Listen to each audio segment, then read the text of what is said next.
Musim kompetisi Liga 1 Sepak Bola Indonesia akan diawali turnamen pramusim bertajuk Menpora Cup akhir Maret nanti. Klub kebanggaan Banua Barito Putra kembali bersiap mengarungi kompetisi yang sempat setahun mati suri. Selain melakukan rekrutmen pemain, komposisi kepelatihan juga diganti.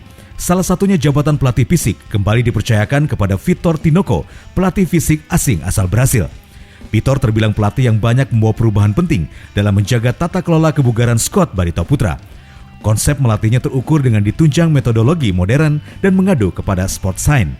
Mantan pelatih timnas U16 Brazil ini pertama kali membidani Barito sejak tahun 2016.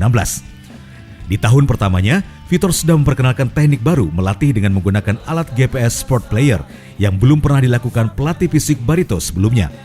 Alat seharga ratusan juta ini disematkan ke rompi yang dikenakan pemain saat latihan, berisi elemen nirkabel guna memonitor detak jantung.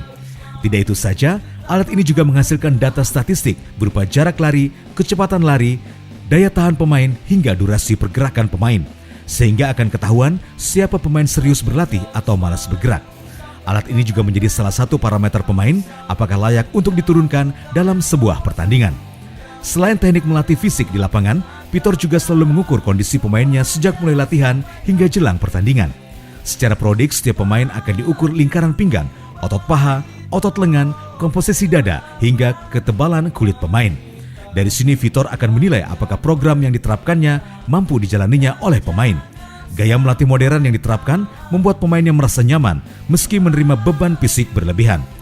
Selama 3 musim bersama Barito Putra, bapak dua anak ini begitu kenal dengan karakter pemain baik di dalam maupun di luar lapangan.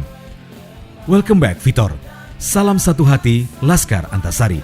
Dari Banjarmasin, Adi Hardian, Kalsel 1net.